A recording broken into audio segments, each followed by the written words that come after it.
Estamos transmitiendo un segundo.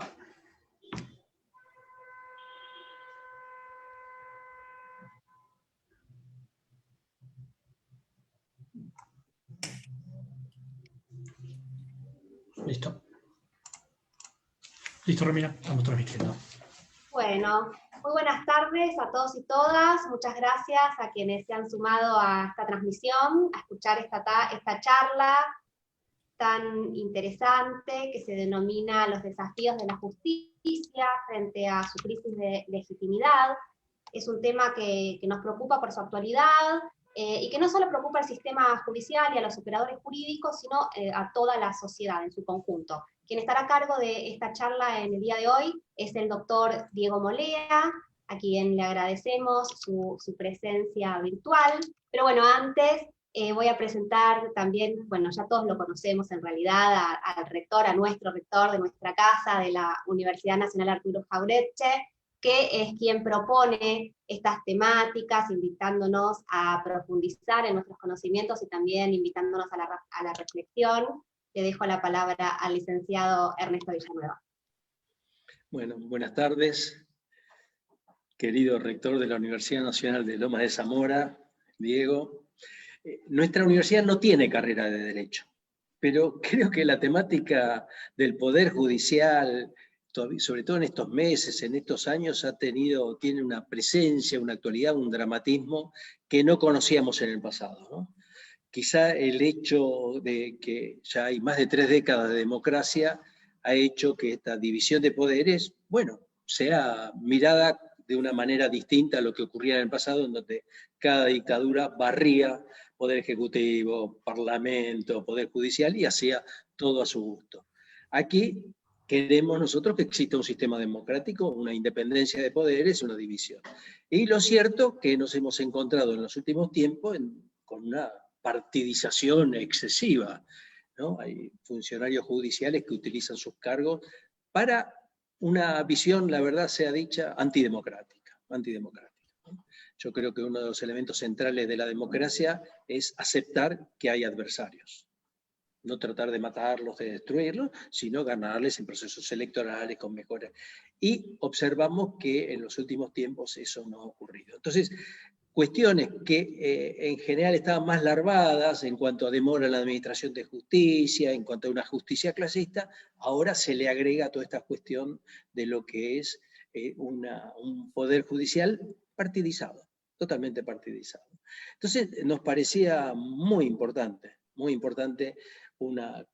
tu perspectiva sobre la cuestión, ¿no? Como rectores del Consejo Interuniversitario Nacional, vos sos nuestro representante y antes de esta charla más formal estábamos conversando lo importante que haya un rector en el Consejo de la Magistratura y ya no solo un representante de los rectores, puesto que la relación es mucho más directa, el compromiso es mayor y por lo tanto nos estamos jugando como mundo académico muchísimo.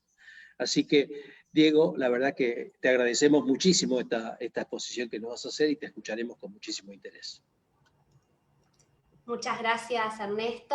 Bueno, ahora sí vamos a escuchar al doctor Diego Molea. Les voy a solicitar a quienes deseen hacer alguna consulta que lo realicen a través del chat de la transmisión en vivo. Antes de cederle la palabra al doctor, voy a leer su currículum, un currículum resumido, porque sus antecedentes son muy extensos, pero bueno, esta es una versión más corta. Diego Alejandro Molea fue consejero de la magistratura de la provincia de Buenos Aires por 2 periodos, con juez de la Suprema Corte de la provincia de Buenos Aires y presidente del Colegio de Abogados de Lomas de Zamora por 2 periodos. Es el rector de la Universidad Nacional de Lomas de Zamora. En el ámbito de la docencia se desempeña como profesor titular de la asignatura de Derecho Político en la Universidad Nacional de Lomas de Zamora y la Universidad del Este, y es docente adjunto de la materia de Derecho Público en la Universidad de Buenos Aires. Fue elegido como consejero por unanimidad en el plenario de rectores del Consejo Interuniversitario Nacional, el CIN, y es el primer rector en ocupar el cargo de consejero de la magistratura. Bienvenido. Bien, muchas gracias. Gracias, Ernesto, por la invitación. Gracias a toda la comunidad universitaria de la universidad, compañera, amiga cercana de Lomas, Arturo Jaureche, porque representa un símbolo de lo que somos todas las universidades del conurbano y cuál es nuestra misión, nuestro rol, lo importante que es para ese conurbano profundo tener universidades con la impronta que le venimos dando, y en eso, Ernesto, sos un referente de nuestro sistema universitario. Ernesto es para todos nosotros una guía, su experiencia, su mirada, su coherencia, nos hacen tener por él un enorme respeto intelectual, político. Es un honor estar en esta universidad y que sea dirigida por Ernesto mucho más. Así que muchas gracias a ustedes por la invitación.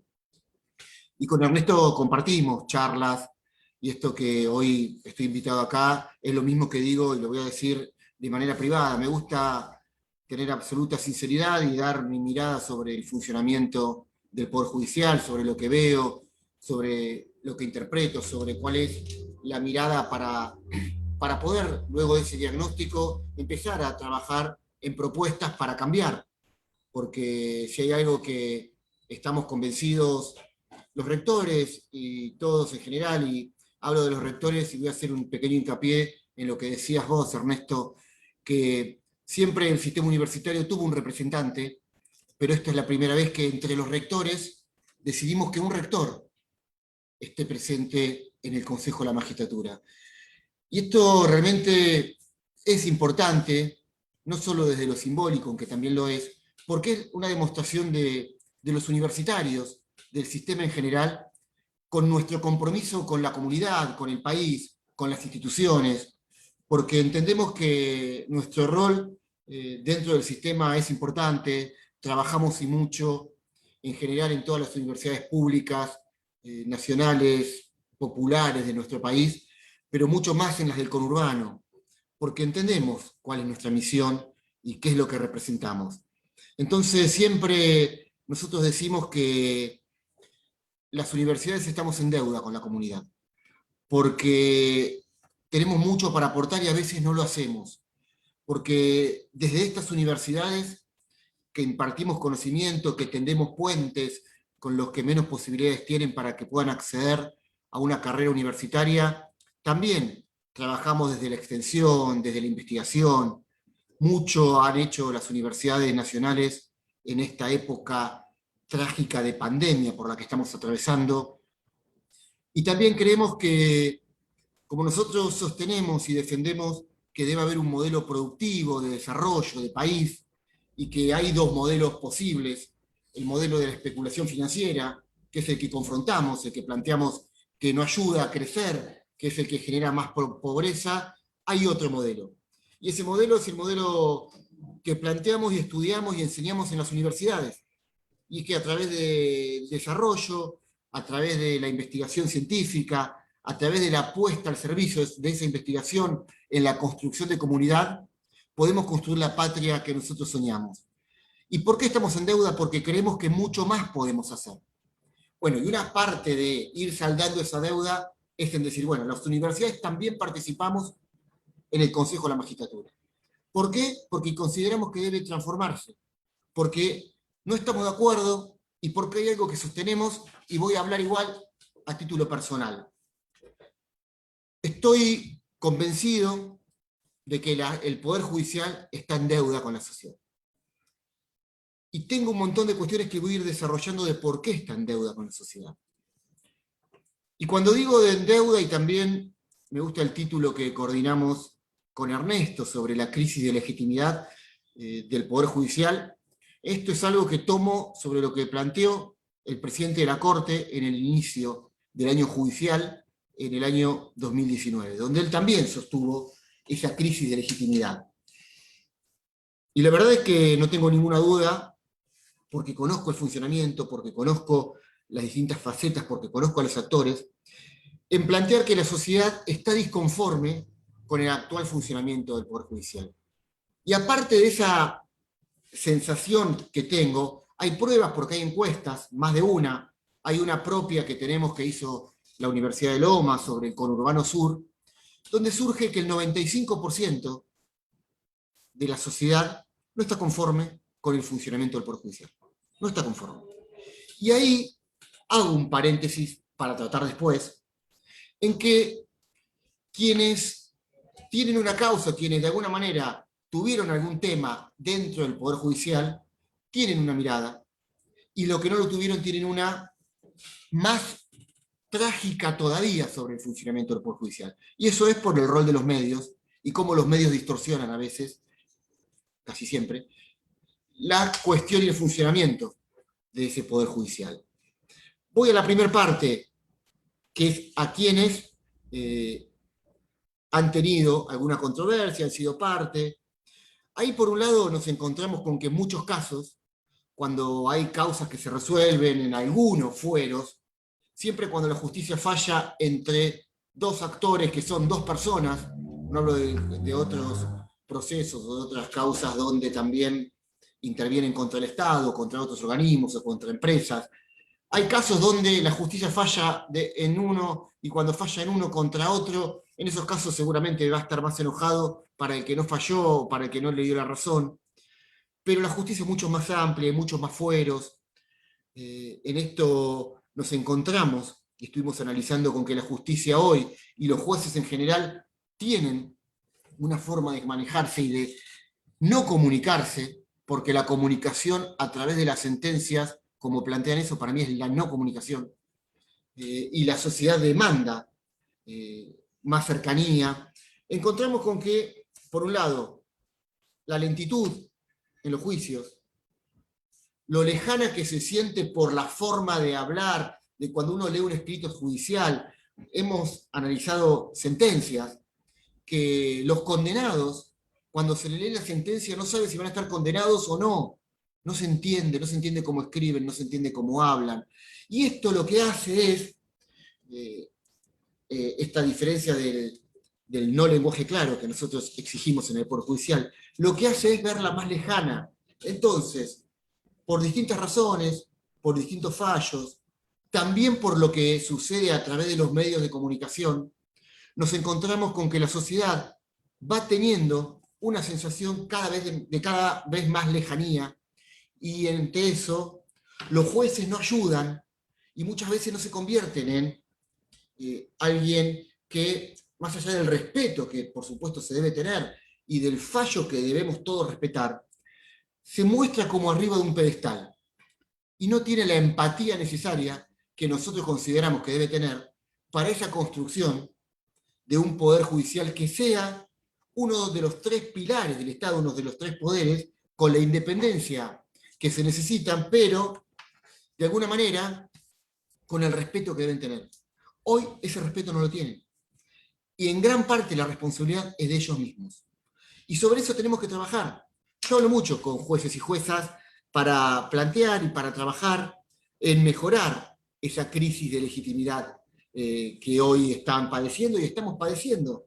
Porque la verdad es que en esta construcción de comunidad yo quiero obtener un poder judicial creíble, un poder judicial respetado, un poder judicial que realmente, al tener empatía, y en esto tenemos que trabajar mucho con el Consejo de la Magistratura, y lo estamos haciendo, sobre el perfil de magistrado o magistrada que queremos.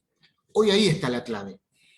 Y nosotros no hablamos sobre las cuestiones jurisdiccionales que resuelvan, porque nosotros lo que queremos es darle la tranquilidad que puedan fallar de acuerdo al derecho, de acuerdo a las normas, de acuerdo a su conciencia, a sus convicciones y sin ningún tipo de presión.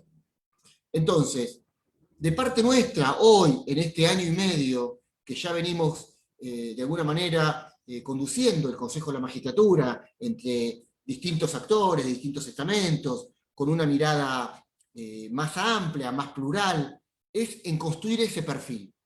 El perfil de juez que empiece a trabajar para terminar con esta crisis de legitimidad que todos nosotros debemos trabajar para que suceda. Ahora bien, les hablaba primero de esas encuestas, de ese perfil, sobre cuestiones donde la sociedad ha participado en algún pleito judicial, pero por otro lado, nos encontramos con otra construcción, que es la construcción mediática con los medios. Y ahí también se produce un hecho importante que nos llama la atención y que se intromete en cuestiones que hacen que los jueces se sientan de alguna manera más presionados para poder fallar de acuerdo a sus convicciones. Ahora digo, ¿está bien que un juez se deje intrometer o deje presionar? No, para nada está bien. Ahora, también lo que digo y me siento y hablo con periodistas, y hablo con actores, con comunicadores, hablo con jueces y juezas, entre todos tenemos que fijar pautas claras y reglas en la comunicación judicial. Porque ahí está el planteo que todos debemos entender. Yo creo que los jueces tienen que aceptar que la sociedad necesita más información. Yo creo que la información es un derecho que tiene la comunidad. Y nosotros no podemos, de alguna manera, privar de ese derecho. Ahora también, el otro día tuve una charla con la Academia Nacional de Periodismo, había muchos periodistas, fue cerrada, pero eran muchos, de distintos medios, de medios muy opositores, donde yo, con mucho respeto, porque me gusta hablar, digo, decir mis cosas, creo que todos tenemos derecho a plantear nuestra opinión, pero el valor del respeto es importante. Digo, yo no tengo ningún problema porque la verdad es que no necesito gritar para dar mi opinión, no necesito mentir, no necesito distorsionar. Yo creo que podemos construir canales de comunicación con el Poder Judicial, los medios de comunicación, que a la sociedad le podamos llevar la información tal cual es. ¿Qué pasa ahí? Que es el primer problema que existe. Es cuando hay malicia en la mentira. Porque yo no digo solo mentira, a veces hay malicia en la mentira que no solo distorsionan esta mirada o esta información, sino que la convierten en algo que no es. Y esto lo que logran, que acá es el kit de la cuestión, lo que logran es una condena social de algunos actores muchísimo antes de la sentencia judicial. Y acá vamos, y cuando hablamos de tiempo, digo, por un lado, los que plantean cuestiones comunicacionales te dicen que hay una urgencia, hay una necesidad, una inmediatez, que ellos lo tienen que plantear y que compiten entre ellos para que sea más rápido. Y por el otro lado, los tiempos judiciales, que hay tiempos lógicos, que hay procesos, que esos procesos judiciales lo que llevan es tiempo, y a eso agregado a la lentitud con la que actúa la justicia. Esto es algo que existe, esto es algo que es cierto, esto es algo que en algunas cuestiones podemos cambiar y en otras no. Entonces, ¿qué tiene que haber? Un acuerdo comunicacional. Porque a un juez le podemos decir, vos estás siendo lento, mirá, la verdad que esta sentencia, en vez de tardar 5 años, la podrías haber sacado en 1. Ahora, la inmediatez comunicacional lo que plantea es horas, minutos. Esto también sucede, en ver quién da la novedad. Y lo que nadie después se ocupa es en que luego de ese título, luego de ese planteo y de lo que incidió eso en la noticia, nadie espera ver el final de ese proceso judicial. A nadie le importa la sentencia judicial. ¿Por qué? Porque logran la condena antes, y la condena mediática y la condena social se transformó en sentencia judicial, nos guste o no te nos guste, y ahí estamos en un problema. Y ante ese problema, la única manera es de sentarnos todos en una mesa para ver de qué manera lo podemos modificar. Entonces, hoy hay un tema instalado, reforma judicial. La reforma judicial busca la impunidad. Vemos eso, vemos esos titulares, vemos algunos dirigentes políticos planteando eso. Impunidad, impunidad, títulos, tengo muchísimos, la verdad que me gusta más hablar, pero si no podría mostrar. Y la verdad es que cuando hablan hoy de reforma judicial por la impunidad, a mí me gusta plantear que hoy hay 2 reformas con tratamiento legislativo que tienen media sanción de una Cámara, que es la Cámara de Senadores, y que esperan el tratamiento en la Cámara de Diputados. Como se plantea en cualquier país con las reglas republicanas. Hay división de poderes, hay 3 poderes del Estado, las leyes se votan en el Congreso de la Nación y las tenemos que acatar. El Poder Judicial es quien controla y el Poder Ejecutivo es quien las ejecuta. Ahora, hay dos proyectos. Uno es el de la reforma del Ministerio Público. ¿Por qué sucede eso? Porque nuestro país no tiene un procurador general designado. No lo tiene desde que se jubiló la doctora Gis Carbó, con las presiones que todos sabemos y de la manera que terminó ella retirándose de la procuración, no hubo un procurador. Entonces, no hay un procurador, ¿por qué? Porque no se obtienen 2/3, y acá también es donde pasa que el respeto y la responsabilidad que deberían tener los senadores para poder acordar un procurador general que necesita una mayoría de 2/3, lo que se busca es trabar, impedir que no salga. Entonces, ante eso hubo un proyecto, se presentó un proyecto para que no sea una necesidad, no se necesiten 2/3 para designar un procurador, sino mayoría simple, como para muchas decisiones importantes que se votan en el Congreso. Ante eso, hoy tiene media sanción un proyecto y está en tratamiento, y está en debate, está en discusión. Es algo que hoy el ministro de Justicia, el doctor Soria, está trabajando, se está reuniendo con fiscales para poder darle una impronta y una dinámica a esto, para incorporar la violencia de género. La temática de género es clave en la actualidad y lo tenemos que atender. Y se está avanzando en diálogo, consensos para avanzar. Después también hay otro proyecto de reforma que es la reforma del fuero federal penal. Nada más que eso, que es importante, sí, pero ese habla en el proyecto de la impunidad. Y lo que se está buscando y analizando es más, el proyecto del Ejecutivo ya sufrió modificaciones en el Senado, y seguramente en el tratamiento pueda tener también reformas, y lo importante es el debate que enriquece. El debate en positivo enriquece en el Congreso de la Nación, no la máquina de impedir, no la no discusión o el cajoneo. Entonces, son dos proyectos. Ahora, yo lo que creo es que hay muchas más reformas judiciales que son necesarias para nuestro país.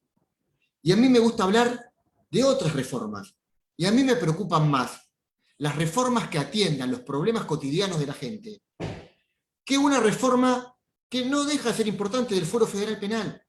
Pero nadie quiere hablar de eso. ¿Por qué? Porque el título lo que vende es la reforma a la impunidad. Ahora bien, yo digo, hay cuestiones que no son solo nacionales, no se tratarían sino de procedimientos en las provincias. Pero a mí me interesa y plantear mucho más lo que tarda hoy, lo engorroso que es un juicio de adopción, lo burocrático, que hay muchos nenes y nenas que están en hogares porque no pueden darle una adopción definitiva, lo que tardan las causas previsionales, que muchísimas veces pasan que quien hace el reclamo previsional por una jubilación mal asignada, el que cobra son los hijos porque fallecen. Jubilados y jubiladas que mueren mucho antes de que la justicia falle, años y años. Los dilates que hay en la justicia laboral, son cuestiones que me preocupan. Lo que tarda una sucesión, lo que tardan en un juicio de alimento. Estos son los problemas. Lo que sucede en violencia de género, lo que pasó con Úrsula Bailo hace muy poco.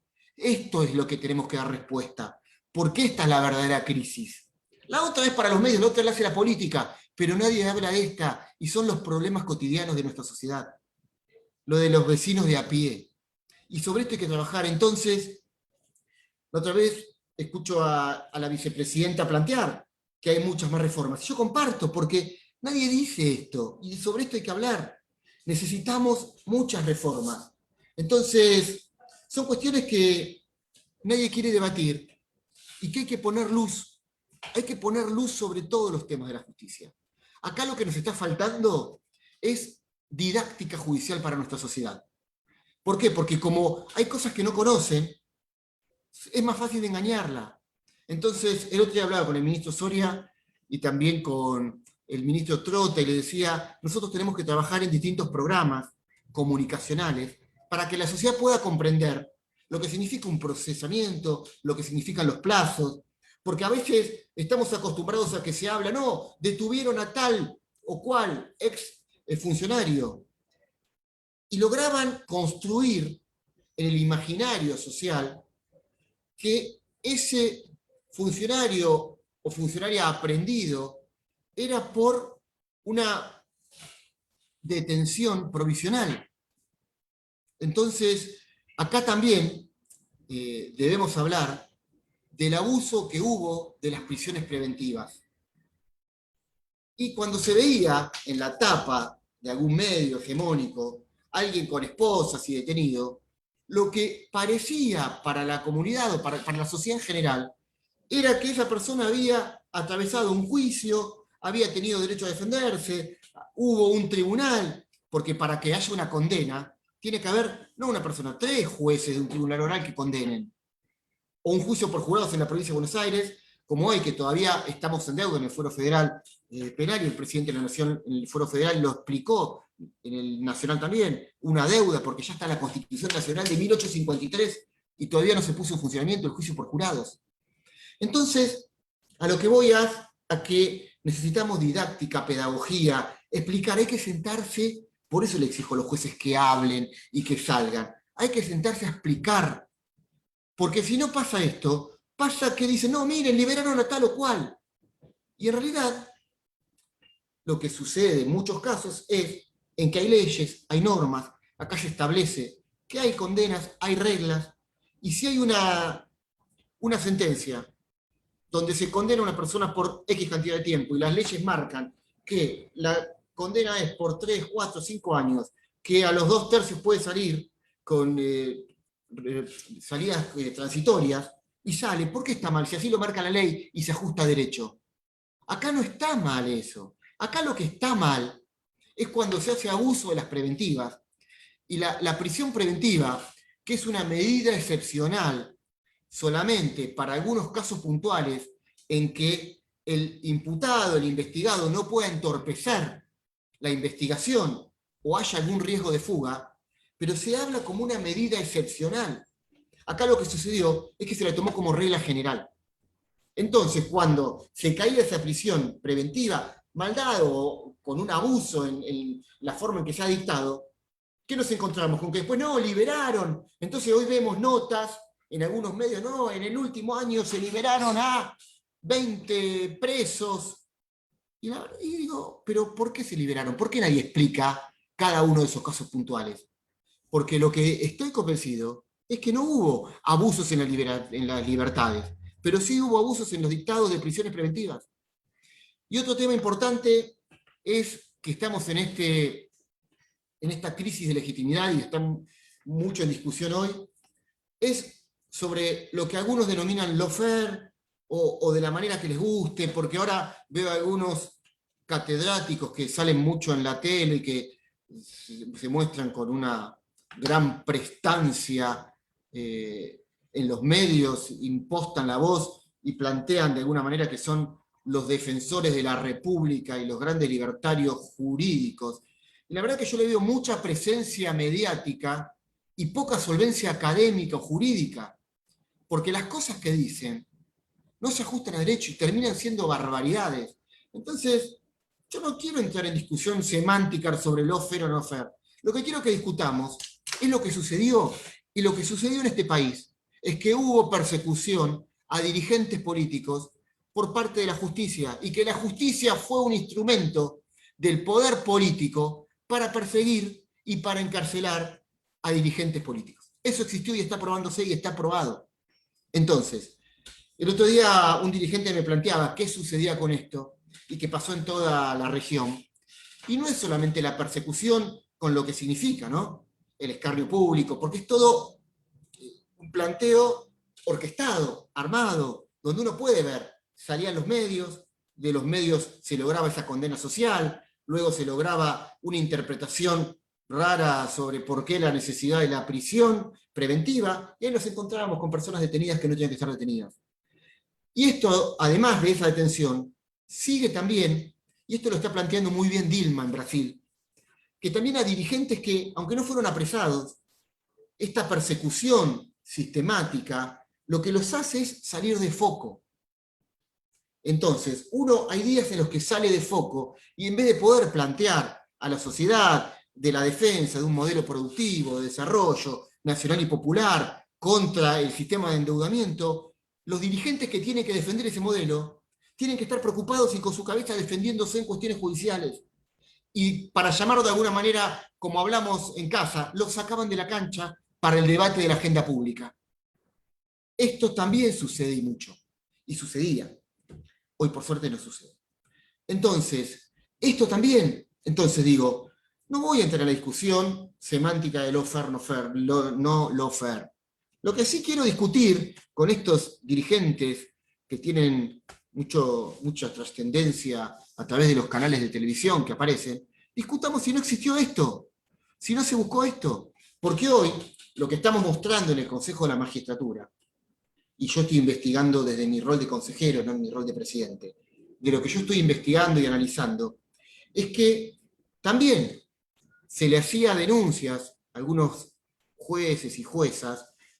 ¿Para qué? Para de alguna manera tenerlos condicionados.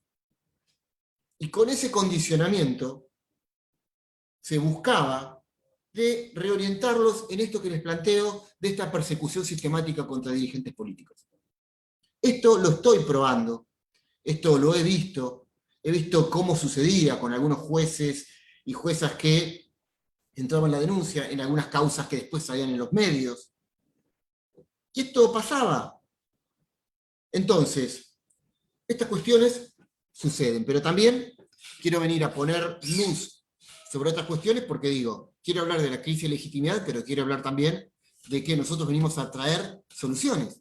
Porque si no me van a decir, Diego, está bien, vos me estás diciendo todo lo que está mal, pero bueno, ¿cómo lo solucionamos? Porque nosotros, los que creemos en que puede construirse otro país, donde existe el Estado de Derecho, donde existan los valores republicanos, digo, bueno, que debemos construir esa justicia independiente. Y para eso creo que es importante fijar pautas claras, definir el perfil de juez, definir desde la enseñanza del derecho, porque los futuros jueces pasan por las universidades. Y ahí también es importante el rol que hagamos todos nosotros.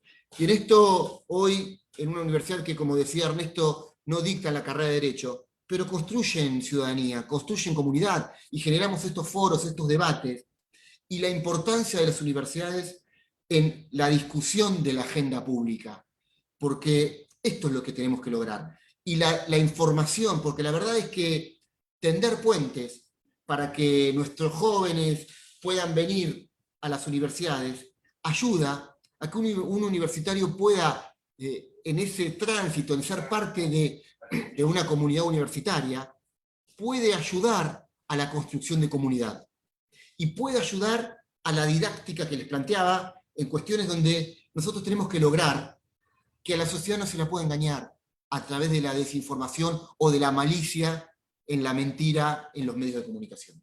Y para eso tenemos un camino, que es esta construcción. Y ahí el Poder Judicial es donde también tiene que nutrirse de capacitación, de apoyo entre distintos actores sociales. La justicia tiene que construirse de cara a la comunidad, no escondidas, no encerradas en su despacho. Yo siempre digo y sueño, así como les hablo y les planteo el lenguaje claro a los jueces y juezas, también les digo, a mí me gustaría que todos los jueces sean conocidos y que se crucen con la ciudadanía, con la comunidad, en un supermercado, en la peluquería, que sepan quién es el juez que tardó en la demora de una adopción, de un juicio de alimentos. ¿Por qué no tienen que ser conocidos como son todos? ¿Por qué si no dejan de ser servidores públicos? Todos somos servidores públicos. Todos los que cobramos del Estado y tenemos responsabilidades, debemos rendirle cuenta a la sociedad. Entonces, este poder, tenemos que construir un poder judicial conocido, visible, que dé respuestas, que comunique, que realmente siempre esté de cara a la comunidad. Y en eso tenemos que trabajar, y mucho. Y por último, para después entrar en las preguntas y no extenderme, quiero hablar del rol y de lo que estamos haciendo hoy en el Consejo de la Magistratura. Para contarles, el Consejo de la Magistratura tiene 3 áreas importantes. Una es selección de magistrados. En realidad lo que hace el Consejo es elevar una terna vinculante al Poder Ejecutivo para que elija entre esos 3 postulantes a quien considera idóneo para ocupar un cargo vacante. Eso luego el Ejecutivo lo envía al Senado, el Senado presta o no acuerdo, y luego de prestar acuerdo se nombra un juez. ¿Qué sucede de esta manera? Que lo plantea así la Constitución a través del artículo 99. Intervienen los tres poderes del Estado en la designación de un magistrado o magistrada. Entonces, el Poder Judicial, a través del Consejo de la Magistratura, hace la primera parte, que ahora se la voy a explicar, la elaboración de la terna. Luego el Poder Ejecutivo de los tres elige uno, y el Legislativo, a través del Senado, termina y culmina con ese acto federal complejo, que es, vean lo importante, así lo plantea la Constitución, la designación de magistrados. Ahora, en el Consejo, nosotros tenemos que evaluar y elegir a esos tres mejores. Para eso, trabajamos mucho en la comisión de selección, en que haya transparencia, en que haya celeridad, en el examen que estamos tomando, en la entrevista personal posterior, en el análisis de los antecedentes. Y hay algo que nos encontramos que nos llamó mucho la atención. Y en esto te lo voy a plantear, Ernesto, que lo vas a entender bien, y yo lo utilizaba de esta manera, en los actos de colaciones que teníamos antes de esta maldita pandemia, que son actos, el acto de colación es algo tan hermoso donde damos un título a un egresado y la familia comparte y demuestra lo importante que fue ese transcurso en la universidad, y de las familias ayudando y después compartiendo. Yo siempre veía que cuando nosotros entregamos el título y estamos las autoridades en el escenario y suben a recibir el título, tenemos la bandera de ceremonias. Y yo veía en Derecho, que es mi facultad, casi siempre las abanderadas y las escoltas eran mujeres. Y siempre me pasó que las mejores alumnas eran mujeres. Son mujeres. Los mejores exámenes, las mejores notas, las más estudiosas son las mujeres. Entonces, si sucedía eso, ¿por qué en los exámenes en el Consejo de la Magistratura había menos mujeres o aprobaban menos mujeres? ¿Por qué hay menos juezas mujeres? Y hay algo que sí es importante y que empezamos a observar y empezamos a trabajar, más allá de la justicia patriarcal que tenemos. Hay cuestiones en las que sí buscamos soluciones inmediatas. Hay un tránsito en la vida académica de las personas que luego de la universidad, donde nosotros terminamos la universidad, comenzamos un posgrado, empezamos a trabajar en áreas en las que estamos relacionados y eso nos genera más antecedentes, terminamos dando conferencias. La gran mayoría de las mujeres es el momento donde son madres. Y ese transcurso de ser madres lo que las hace es estar en inferioridad de condiciones en la capacitación posterior. Entonces no pueden hacer un posgrado de la misma manera que nosotros. No pueden hacer los cursos que hacíamos nosotros. Y ahí se veía que cuando una de las cuestiones que nosotros evaluamos, que es la de los antecedentes académicos, claro, ahí estaban por abajo de los hombres, y ahí es donde cuando se armaba un orden de mérito, los hombres estaban por arriba, porque habían terminado estos posgrados, porque tenían más antecedentes. Entonces nosotros buscamos la manera ahora de equilibrar. Primero, siempre tiene que haber una mujer en la terna, en realidad en lo anterior a la terna, que es en la evaluación de antecedentes. También en darle posibilidades a las mujeres que hagan más cursos. Y también estamos analizando la manera de buscar la igualdad. Nosotros tenemos que ir camino a la igualdad en los concursos, en los juzgados, entre hombres y mujeres. El otro día veíamos, y de la totalidad de los miembros del Poder Judicial, el 55% son mujeres. Ahora, cuando vamos a los cargos más altos, solo el 25% lo son. Entonces, acá nos damos cuenta que cuanto más responsabilidad, cuanto más poder, más se achica la pirámide y somos más los hombres que ocupamos esos cargos que las mujeres. Ante esto, guste o no nos guste, hay pocas formas de resolverlo. Para adelante lo vamos a ir haciendo, pero también estamos proponiendo y estamos analizando que puede ser lógico que en algunos cargos concursen solo las mujeres, y los hombres se van a enojar, nos van a presentar juicio, medidas cautelares y todas esas cosas. Pero nosotros tenemos que ir a la igualdad. Tenemos que ir a la igualdad porque también, desde ese lugar, la mirada de la mujer en la construcción de comunidad y en el funcionamiento y la armonía social van a ser distintos. Entonces, hoy ya incorporamos, siempre hay mujeres en los exámenes. hoy logramos que siempre una mujer entra en la evaluación final de terna. Sueño con que lleguemos a la igualdad, y para eso tiene que haber reformas legislativas, donde concursemos para algunos cargos, donde el ejemplo, Comodoro Pi, hoy Comodoro Pi de 12 cargos, solamente 2 en los juzgados federales penales hay mujeres. Si hay 3 cargos, bueno, lleguemos que sean solo mujeres. Esto no es tan fácil, es complejo, genera polémicas, pero estamos dispuestos a dar estas discusiones, porque entendemos de la importancia del género para nosotros. Hoy fue un día importante, porque hoy Olga Díaz, una mujer que, bueno, la CEDAW le obligó al Estado argentino a pedirle disculpas, porque había hecho muchos reclamos por violencia de género, porque su ex marido la golpeaba y ella hacía denuncias y no recibía respuesta, y siguió con esta lucha, y bueno, sufrió una tentativa de homicidio. La verdad que hoy decía Olga Díaz, gracias a Dios, tuvo la suerte de sobrevivir, pero otras no. Y Úrsula Bailo es la chica que todos conocemos, pero hay muchas Úrsulas que suceden, y esto es otro tema que debemos abordar. Y la justicia es responsable, porque digo, todos analizamos, no, pero acá llega tarde, la policía no actuó. No importa, digo, no importa lo que dicen otros, la justicia también es responsable. Entonces, necesitamos designar y nombrar jueces y juezas con perspectiva de género. Esta mirada y este compromiso nos ayuda y mucho, y en eso estamos trabajando fuertemente. Y otra cosa que hicimos, y yo tuve el honor de, como demostración simbólica fue importante, pero también desde lo conceptual, es que el 8 de marzo, el Día Internacional de la Mujer, con todo lo que representa, porque no es un día para festejar, sino es un día para reflexionar, fue mi primer plenario como presidente del Consejo. Y lo hicimos ese día solo con temas de género, para demostrar la importancia, y ahí nosotros abordamos estos temas, el tema de selección, abordamos también el tema en lo que representa la sanción y las denuncias contra jueces que no atienden, y a través del caso Olga Díaz y el acuerdo amigable que hicimos ahí en el Estado argentino, entonces le pedimos disculpas con la ministra de Género, de Mujeres, Géneros y Diversidad, y también la Secretaría de Derechos Humanos, creamos en el Consejo, y la votamos ese día, un registro público que está en la página del Consejo para que todos los casos donde se denuncian a magistrados y magistradas porque no manejaron bien una causa de violencia de género, ahí van a estar, y ahí se va a ver, y ahí van a poder clicar y ver el estado del proceso. Pero también, como algo novedoso que logramos, y esto lo hablábamos con la diputada Vanessa Sila y también con la diputada Graciela Camaño, que es con quienes más trabajamos estos temas de género, es ante el caso de Úrsula. El caso de Úrsula a nosotros nos sucedió que nos interpeló a todos nosotros, porque decíamos, bueno, ¿qué más podemos hacer? ¿Qué más puede hacer el Consejo de la Magistratura?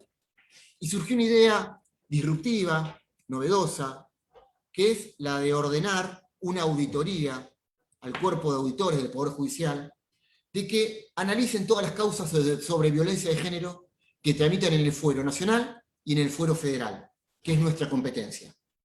Entonces, comenzamos con esto, se votó, se le ordenó al cuerpo de auditores, ya trabajamos en 2 reuniones, y el próximo jueves se estaría votando esa auditoría, donde la verdad es que nosotros decimos, ¿para qué queremos una auditoría en el fuero nacional, que es nuestra competencia? Para ver cómo tramitan las causas, pero le decimos a los jueces, no vamos por ustedes. No es que queremos auditarlo como otras causas. Lo que nosotros queremos es construir una herramienta, protocolos, analizar las causas, relevarlas, ver en cuántos casos hubo amenazas ante el femicidio. Tomemos los femicidios, tomemos la tentativa de homicidio en los casos de mujeres, veamos si hubo causas de lesiones antes, de lesiones graves, cómo fueron las señales de alarma. Hagamos un relevamiento, construyamos con eso una herramienta para ofrecerlas a las provincias también, porque las justicias provinciales realmente son las que tramitan estas causas, pero ayudemos, trabajemos, capacitemos, construyamos algo. Digo, y esto es lo que también es diferente a lo que sucedía con el Consejo anterior en el gobierno anterior, donde la auditoría anterior votada en el Consejo fue para investigar las causas de corrupción. Y la verdad que fue un título, porque hoy vemos, fue un título, Digo, ese título después se utilizó para los medios y nada más, y esa auditoría quedó en la nada misma. Digo, nosotros no queremos ir a eso. Hoy tenemos que cambiar la perspectiva, la mirada, el aporte, el compromiso. Hoy el Consejo tiene que rendir cuentas. Y nos parece mucho más sano, loable y más comprometido el decir, bueno, vamos a auditar estas causas, veamos qué sucedió. Porque las mujeres que murieron, generalmente hubo llamados de atención antes, y por qué no los analizamos, y convoquemos a otros actores sociales, a los poderes del Estado, también que participe el Ejecutivo, la fuerza de seguridad, analicemos entre todos el porqué, y con ese análisis construyamos alternativas, vayamos a mejorar, evitemos, porque cada día que pasa, es otra mujer que muere, y no lo digo como algo discursivo, un título, es lo que está pasando, las están matando, y no puede ser que no hagamos nada. Entonces, estas cosas las estamos haciendo, el tema de género para nosotros es muy importante, es prioritario construir y designar jueces con perspectiva de género, jueces y juezas, es una prioridad y ya es para nosotros una realidad, porque se cambiaron los reglamentos y ya lo estamos votando de esa manera. A pesar de la pandemia, estamos tomando exámenes, la provincia de Buenos Aires nos prestó, y bueno, la nación, pero la provincia con los protocolos Tecnópolis, en Tecnópolis estamos tomando casos, ahora por cuestiones conocidas, frenamos por estos 15 días la toma de exámenes, pero sí le estamos dando celeridad, porque entendemos que hay muchos cargos vacantes, hay que cubrirlos, la justicia tiene que estar al día, la justicia está atrasada, la justicia lenta no es justicia, y ante eso debemos comprometernos. Entonces, para finalizar, y después entrar en las preguntas, y digo, me someto a todas, me gusta hablar y plantearlo de manera llana con todos y todas. ¿En qué estamos? Estamos trabajando para construir una justicia independiente, justa, adecuada a estos tiempos, con un perfil de juez o jueza que tenga empatía, que tenga compromiso, que ayude a resolver conflictos, que nos ayude a construir esa armonía social que nos permita trabajar en una patria que todos soñamos, en un poder judicial que no permita que el poder político se intrometa para poder resolver y dirimir cuestiones políticas dentro del poder judicial, que un poder judicial sea independiente. Nosotros no vamos a otra cosa. Y de esa manera, con ese poder judicial, con ese perfil de magistrado y magistrada, con esta construcción que nosotros planteamos, con estas reformas judiciales necesarias, con estas reformas que atiendan los problemas cotidianos de la sociedad, con este sentir que tiene, porque algunos me dicen, el otro día algunos periodistas, vos no podés plantear una reforma judicial en función de lo que plantea la sociedad. Yo digo que sí que lo puedo. Porque si yo puedo, a través de la sociedad y de lo que piensa la sociedad, discutimos de economía, discutimos de política, ¿por qué no vamos a discutir de poder judicial también? Escuchemos lo que plantea. Hoy nos grita la comunidad que está disconforme. 95% de la comunidad está disconforme con este funcionamiento. Entonces, ¿cómo no la vamos a escuchar? Al contrario, construyamos una justicia que sienta orgullo para todos nosotros. Porque lo que hay que hacer y lograr es respetar los fallos. Nosotros no estamos en contra de eso. Y la sociedad tampoco, te puede gustar o no. Pero construyamos una justicia que dé esa garantía de justa. Y que todos acatemos lo que resuelve. Respetemos. Nosotros estamos a favor de la institucionalidad. Nosotros estamos a favor de que se respeten los fallos judiciales. Nosotros estamos a favor de poner luz sobre cómo funciona. Nosotros estamos a favor de dar estos debates en público. Lo que queremos es reglas claras. Y tiene que haber reglas claras en la comunicación también. Ahí es a donde vamos. Ahí es a donde queremos llegar. Y lo que estamos convencidos es en que vamos a dar todo para construir esa justicia. Porque si construimos esa justicia independiente, vamos a construir la patria que nosotros soñamos. Que es una patria no solo libre, justa y soberana, con un modelo productivo y de desarrollo donde los que menos tienen porque en eso pensamos, los que menos tienen son los que más posibilidades tienen que tener. Porque si nosotros no trabajamos para equilibrar para arriba, y nosotros construimos cada vez más brecha, no tiene destino la patria. La verdad es que eso no es lo que queremos, en eso no es lo que estamos, y sería muy triste que los que tenemos responsabilidades públicas no trabajemos para buscar esto. Hay que achicar la brecha, hay que pensar en el otro, hay que pensar en el que menos tiene.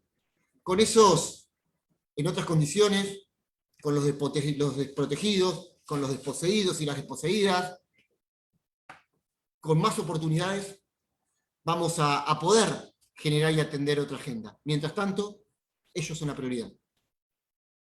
Bueno, con esto quería terminar esta primera etapa, esta primera parte, y someterme a lo que todos planteen. Perdón si me hice largo, pero le pongo mucha pasión, Ernesto, a esto. Está bien, está bien. Romina, ¿vos querés iniciar las preguntas? Sí, gracias, Ernesto. Bueno, doctor, excelente, muchas gracias, la verdad muy ilustrativa, muy interesante la charla. Hemos tenido un chat muy activo, bueno, con muchas felicitaciones, mucha participación, y se ha generado mucho debate también a medida que usted iba llevando adelante su exposición. Así que voy a ver, sacando limpio más o menos las principales ideas, voy a proceder a hacer las preguntas. Pero bueno, remarcar que hablan también en el chat de la importancia del lenguaje claro que usted mencionaba, de los jueces, evitando el excesivo formalismo y orientado solo a especialistas en derecho. También se ha opinado sobre el lawfare y su vinculación con los medios de comunicación hegemónicos a nivel regional. Bueno, que se ha visto que en el último tiempo un plan articulado de ataque para sacar del medio a dirigentes del campo popular. Y con respecto a las preguntas, la primera de ellas sería, ¿no deberíamos debatir la intervención de otras profesiones? Esta pregunta se refiere a pensar en que tal vez el rol de los jueces no necesariamente debería estar a cargo de abogados y abogadas, si es una idea que se ha pensado en el marco del Consejo de la Magistratura. Estoy absolutamente de acuerdo. Yo creo que el trabajo dentro del Consejo tiene que ser multidisciplinario. No alcanza, no sirve que tengamos todos una misma mirada. Lamentablemente, la última propuesta que hubo, la Corte la declaró inconstitucional. Esto es algo que lo lamento. Hoy se está trabajando en un proyecto de reforma al Consejo. Yo creo que el Consejo también se merece una reforma donde integremos y también la paridad de género se incorpore, y otras miradas, otras profesiones, otros representantes de la sociedad tienen que estar incorporados. El tema de la justicia no lo debemos analizar solo abogados.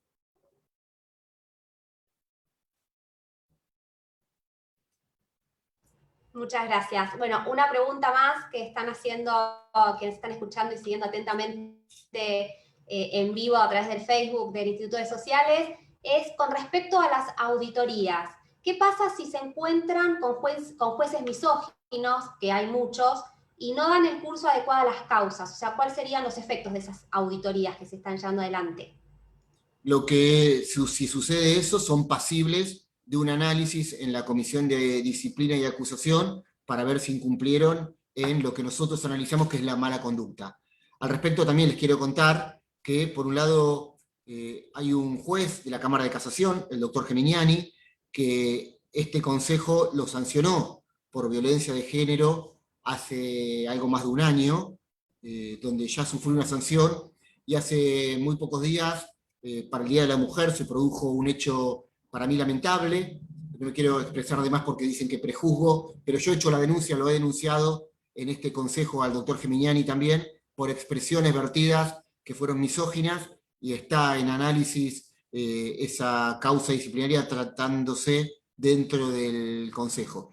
Con lo cual, lo que va a suceder es esto: si encontramos alguna cuestión que han incurrido en mal desempeño, se va a iniciar una causa disciplinaria para analizar y una eventual sanción posterior, si así lo determina el Consejo. Clarísimo, muchas gracias. Y una última pregunta es, en el Poder Judicial, ¿todos los miembros se capacitan en perspectiva de género como lo indica la ley Micaela?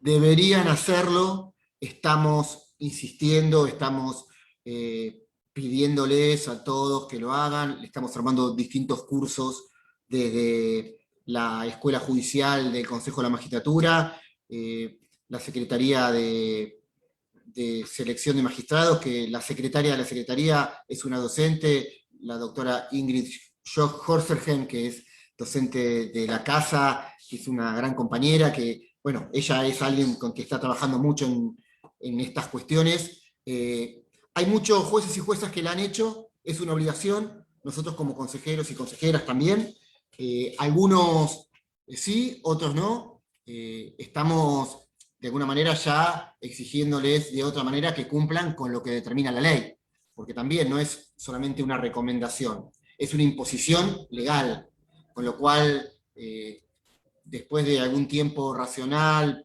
prudencial, de estos inconvenientes que tenemos todos con la virtualidad, van a tener que tenerlo culminado en un tiempo razonable. Si así no lo hiciesen, después, bueno, las consecuencias serán más complicadas para ellos. Y como última, para cerrar ya, porque surgió en base a esto que usted está diciendo. Sí, pregunten, no tengo problemas. Y ahora sí ya sería la última. ¿Cuáles serían las sanciones que pueden tener quienes no cumplan? Mirá, hay algunas sanciones que las determina el Consejo en el plenario, que son sanciones de acuerdo. La sanción se llama de acuerdo a quitarle una parte de su sueldo, pero a las 3 sanciones ya se le elevan a Yuri. Y acá lo que sucede, nosotros desde el Consejo investigamos y sancionamos, pero después podemos elevar a Yuri. Es como que hacemos la investigación previa y decimos, bueno, a este juez o jueza hay que analizar su conducta. Entonces, hay un Yuri, un comité, un jurado de enjuiciamiento, integrado por jueces, abogados y abogadas, y legisladores, que van a determinar si le corresponde una sanción de suspensión o una sanción de remoción.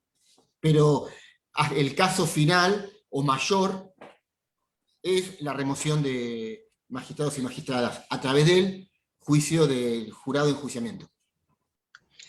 Diego, quería hacer dos preguntas. Por supuesto, todas las que quieras.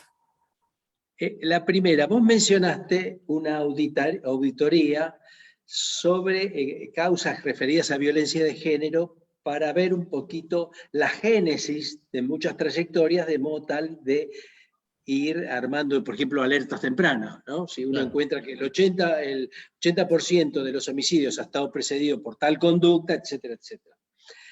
¿El Consejo de Magistratura tiene pensado armar algún conjunto de estudios, de investigaciones sobre efectos de la aplicación de algunos artículos?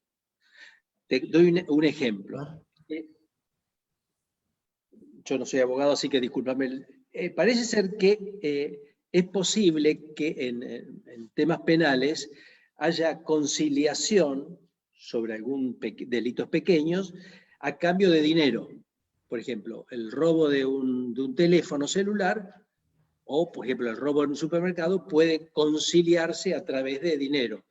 El delincuente, entre comillas, le paga a la víctima. Ahora, eso va teniendo un efecto, a mi juicio, deleterio, porque eso lleva a que el delincuente repita eso para el futuro y se financie para el futuro. Entonces, habría que ver si es así como digo yo o si no tiene ese efecto. Hay en el Consejo de la Magistratura la idea de un estudio sobre efectos de distintas modificaciones de los códigos. No, mira, Néstor, eso, la verdad que somos muy respetuosos de la división de poderes y todas las modificaciones las tendría que producir la legislatura del Congreso de la Nación. Si tenemos opiniones, sí, las discutimos, los consejeros y consejeras que son diputados y senadores trabajan bastante con nosotros, generan algún proyecto. Y en relación al tema puntual, el otro día me pasó casualmente en una ronda con periodistas, donde con la Academia Nacional de ellos me preguntaban mi opinión como consejero, pero también como rector de una universidad, sobre cómo veía que un ex vicepresidente condenado con condena firme dé clases en la universidad. Y la verdad que yo sobre eso hice un análisis donde planteo, y quiero intentar llegar a lo mismo, a hablar de la teoría de la pena. Porque esto también, cuando hablo de didáctica judicial, tenemos que explicarle a la sociedad de qué significa, qué es la teoría de la pena, cuál es el castigo, porque también, de acuerdo al delito que uno cometa, a lo mal que se porte con algo, para no hablar solo de delito, hay una determinada pena que se fija en el Código Penal. El Código Penal establece penas mínimas y máximas para cada macana que vos te puedes mandar. Ahora bien, para que después esa macana que hasta hayas mandado, tiene que haber un tribunal que determine cuánto es la pena, si sos culpable o no. Y ante eso hay distintas condenas, hay distintas penas. La pena es eso, es decir, bueno, vos tenés que cumplir con esta pena porque de alguna manera actuaste mal con la sociedad. Entonces, la pena mayor es la privación de la libertad. Es cercenarte el derecho a poder movilizarte y ser libre. Esto es estar privado de tu libertad. Esa es la pena máxima que existe en nuestro país. Porque por suerte no hay pena de muerte. Si no, sería la mayor, pero digo, la pena máxima es, entonces digo, si alguien está privado de su libertad, está cumpliendo, y la teoría de la pena está cumpliendo con esa condena. Y tiene intenciones de dar clase, de tomar clase, para nada está mal, está muy bien. No tiene nada que ver entonces. Quieren hacer construcciones a través de los medios, de cuestiones que digo, al contrario, es más, nosotros como universidad, creo que todas tenemos convenios con cárceles, dictamos cursos. Para mí no hay nada más sano y noble también que haya más vinculación académica. Cuanto más discusión, más análisis, cuanto más cursos demos, cuanto más capacitación, cuanto más educación, mejor. Entonces, ¿cómo voy a ver mal? Pero además, digo, discutimos entre abogados, la teoría de la pena plantea algunas cuestiones, y ya ahí está dictada la condena, que después discutimos de cuestiones procesales. Ahora, ¿por qué? Si tiene una condena por la pena máxima, que es la privación de la libertad, lo vas a cercenar de otras. Esto es escarnio, me parece ya. Entonces, a esto voy, digo, ¿se entiende? Digo, Ernesto, Sí, analicemos, y hay que enseñar a la sociedad, y hay que explicar más lo que significa esta teoría, o lo que significa, y cuáles son las condenas, para que todos sepamos. Y en esto digo, a veces hablan de bajar la edad de imputabilidad también, y no es esto tan simple, porque un pibe no nace chorro, y lo decimos siempre, y la verdad es que si vos le bajás la pena al pibe, no es que por eso va a pensar en no robar, digo, trabajemos con la educación, trabajemos con reglas claras, con la sociedad. Por supuesto que yo digo, el que las hace las paga, ¿eh? Yo no voy a defender eso, digo, vos te mandaste una macana, vos andás, digo, es más, yo soy de la idea, si alguien sale a robar con un arma, para mí ahí sí tiene que haber prisión preventiva hasta el juicio. Con eso no se jode porque pusiste en riesgo la vida de otra persona. Para mí la vida es un valor que debemos defender todos. Entonces, yo digo, hay cosas que el otro día lo hablaba con el ministro Berni. Hay penas y hay cuestiones. Digo, ¿por qué no se usa la preventiva para eso? Porque digo, si vos salís a robar con un arma y pusiste o heriste a una persona, pusiste en riesgo su vida. Bueno, vos tenés que saber que si te pasa eso, podés cumplir una pena que hasta el juicio estés preso. Ahora, acá las prisiones preventivas se usan para otra cosa, para los títulos de los diarios. Entonces, está todo desfasado. Entonces, sí que discutimos, sí debatimos.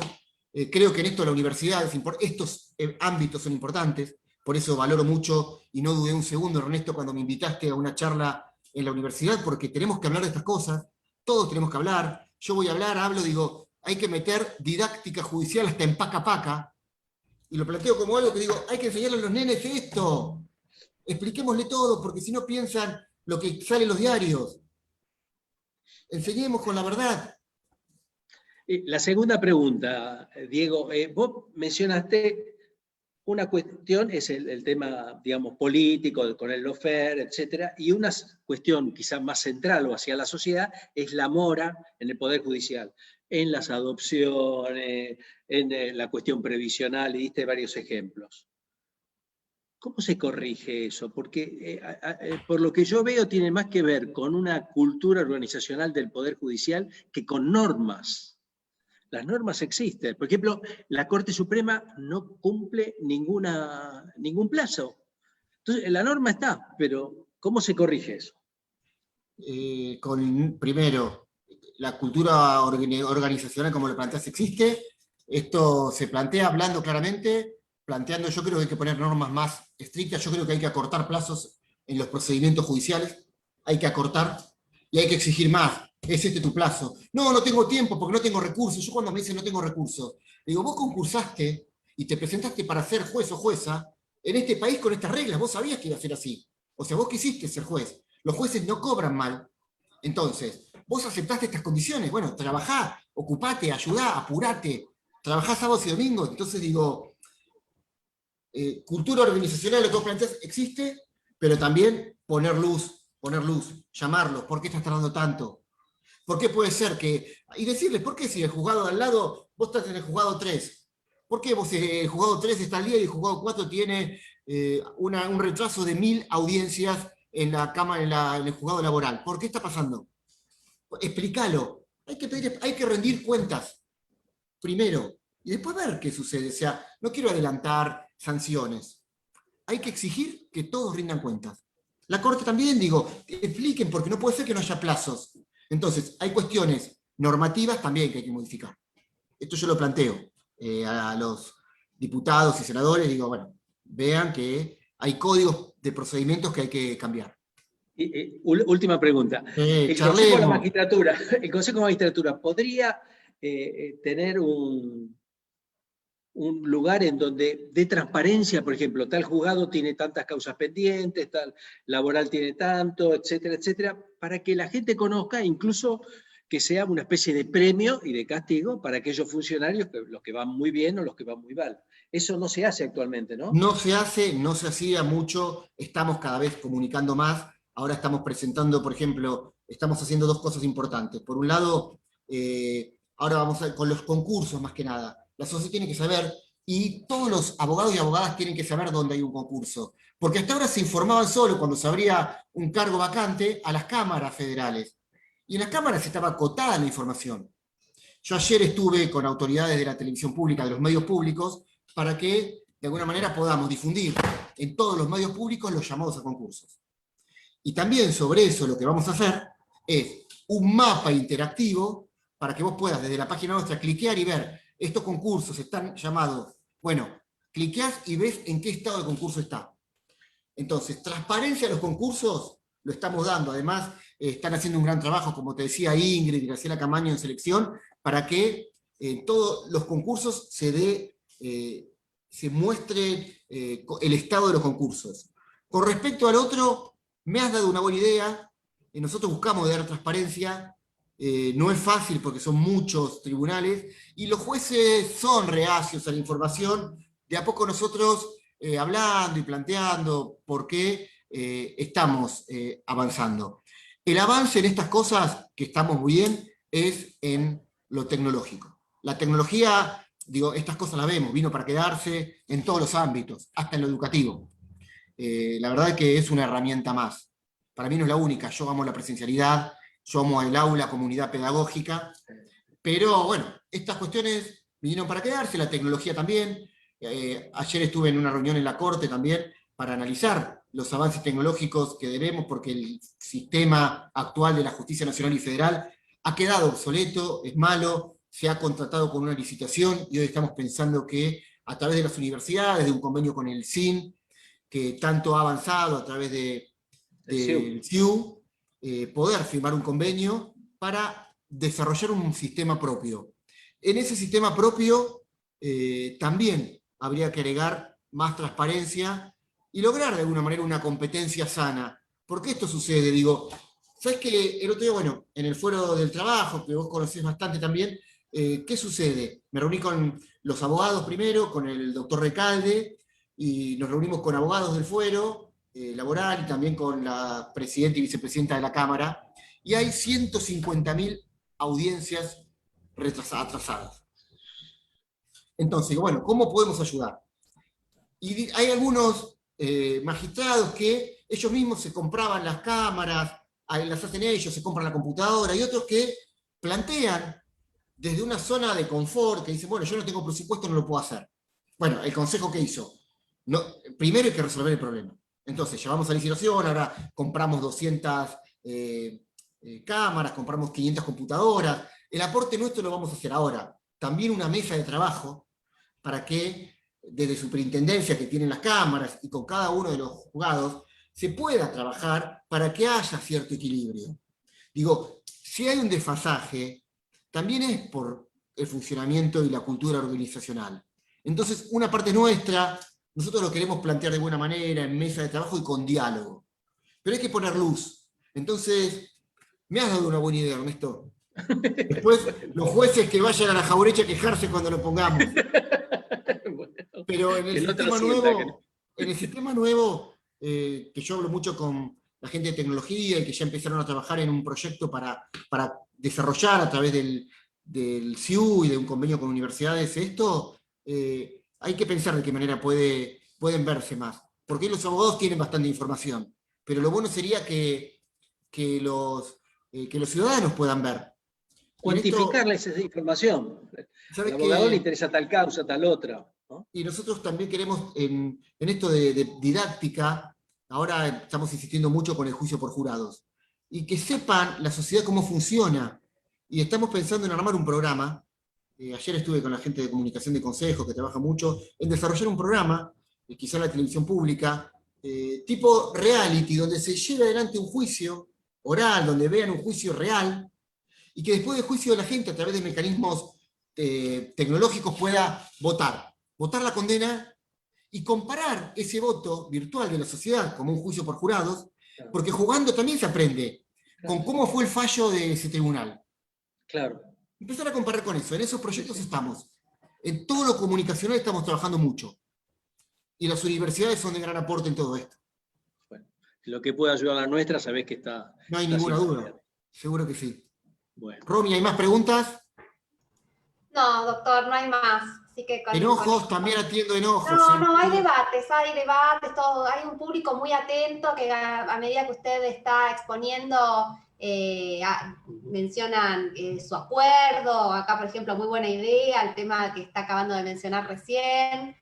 Así que hay un público que ha estado muy atento y siguiendo esta charla, pero ya no hay más preguntas.